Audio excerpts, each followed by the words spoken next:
नमस्कार।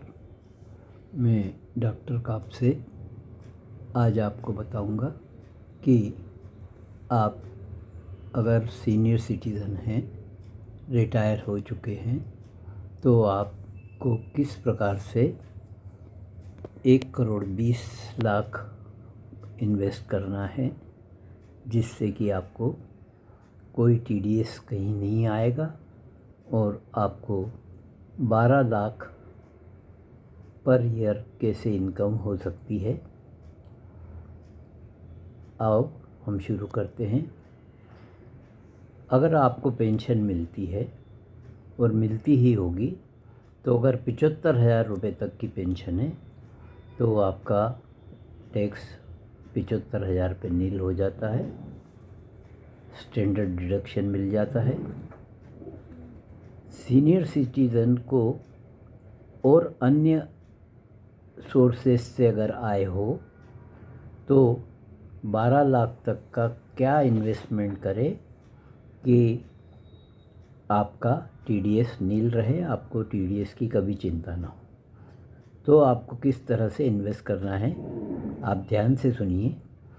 आपको 28 लाख अपने नाम से और मिसेस के नाम से 14 लाख, यानी स्पाउस के नाम से 14 लाख इन्वेस्ट करना है। लगभग 7.1% इंटरेस्ट है।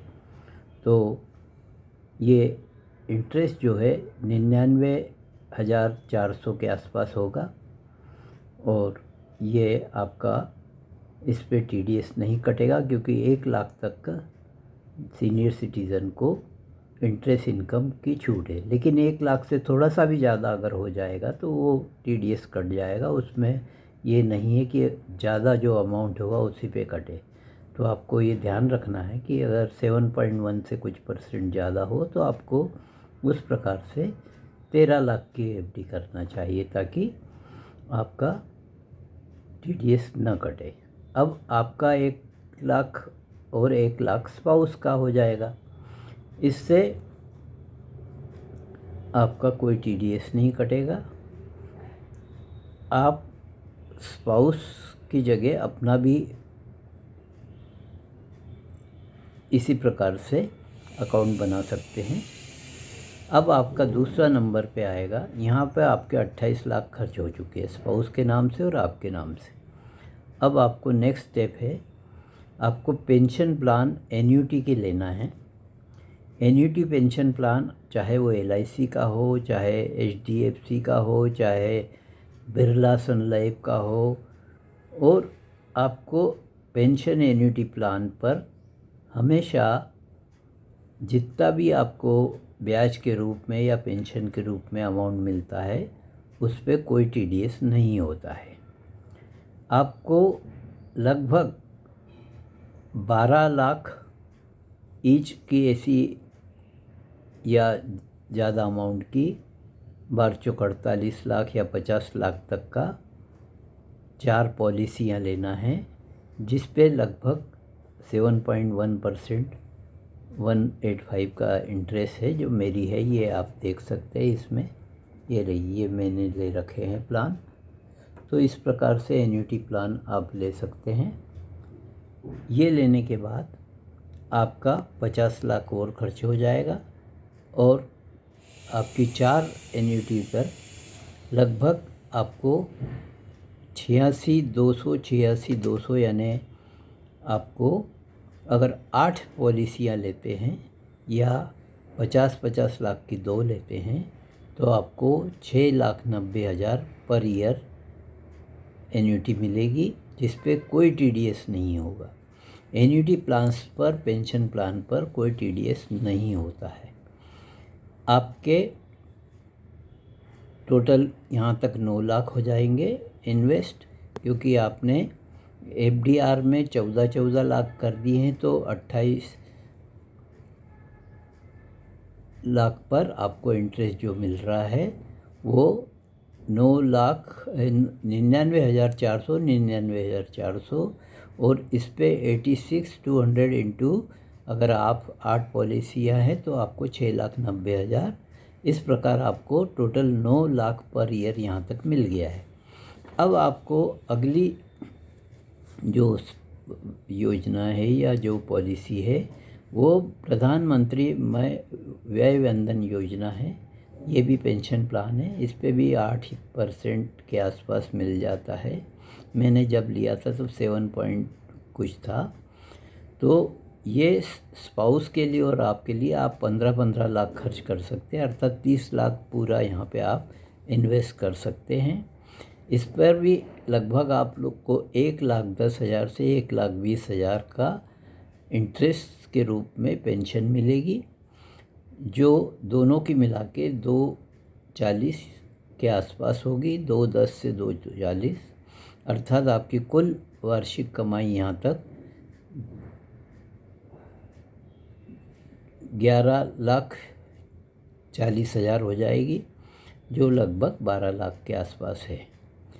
आपकी इस प्रकार से जो 12 लाख तक की इनकम पर ईयर होगी उसमें कोई TDS नहीं होगा, क्योंकि आपका FD का इंटरेस्ट भी 1 लाख तक का है। आपकी मिसेस का भी FD का इंटरेस्ट, जो सीनियर सिटीज़न होना आवश्यक है, का भी इंटरेस्ट 1 लाख तक का आपको TDS नहीं होगा। अगर उनकी एज कम है तो फिर आपको कम इन्वेस्ट करना पड़ेगा, क्योंकि सीनियर सिटीज़न जो नहीं है उनके लिए 50,000 तक की छूट है इंटरेस्ट में। तो उस प्रकार से आपको अमाउंट रिड्यूस करना पड़ेगा। आप इस प्रकार से अपनी आय 12 लाख पर ईयर क्रिएट कर सकते हैं, इन्वेस्ट कर सकते हैं, जिससे आपको कभी कोई TDS नहीं लगेगा, कोई आपको इनकम टैक्स का नोटिस आएगा, न ही कोई आपको प्रॉब्लम आएगी। अब आपको मैं एक और बात बता दूं, लोग बाग अक्सर सीनियर सिटीज़न जो सेविंग स्कीम SBI की है उसमें भी करते हैं, उसमें भी 30-30 लाख तक अलाउ कर दिए। पहले 15-15 लाख तक का इन्वेस्टमेंट अलाउ था, अब 30-30 लाख स्पाउस के नाम से और स्वयं के नाम से कर दिया है। लेकिन इसमें प्रॉब्लम ये है कि आप चाहे क्वार्टरली ले या हाफ ईयरली ले, चाहे आप मंथली ले, आपका इसमें TDS अवश्य होता है, क्योंकि उसका रेट 8.2% का डिपॉजिट का होता है और उसमें इंटरेस्ट 1 लाख के ऊपर जाता है, तो TDS होता ही है। और चूँकि TDS होता है तो आपको इनकम टैक्स ITR भरना भी आवश्यक है। ये सारी चीज़ें उसमें बताना आवश्यक है। अगर आप उसमें इन्वेस्ट नहीं करते हैं और इस प्रकार से जो मैंने बताया है इन्वेस्ट करते हैं, तो आपको कभी कोई TDS की प्रॉब्लम नहीं है। अगर आपको एक और प्रॉब्लम आ सकती है कि आपकी मान लो पेंशन 75,000 से ज़्यादा है, मान लो आपकी 2 लाख रुपए है पेंशन, तब क्या होगा? तब आपको क्या करना होगा कि हमने 75,000 तक की छूट मान के चले थे। अगर 75,000 के ऊपर की पेंशन है, मान लो 1,25,000 और है, अर्थात 2 लाख है, तो आपको या तो आपको अपनी FD का अमाउंट 1,25,000 रिड्यूस करना पड़ेगा, ताकि आपकी इधर 12 लाख के ऊपर क्रॉस ना हो। 12,60,000 तक की छूट है आपको, क्योंकि 87A में 60,000 तक की छूट है।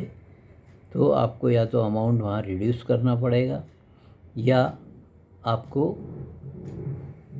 जीवन अक्षय में ज़्यादा डालना पड़ेगा, जीवन अक्षय की स्कीम में।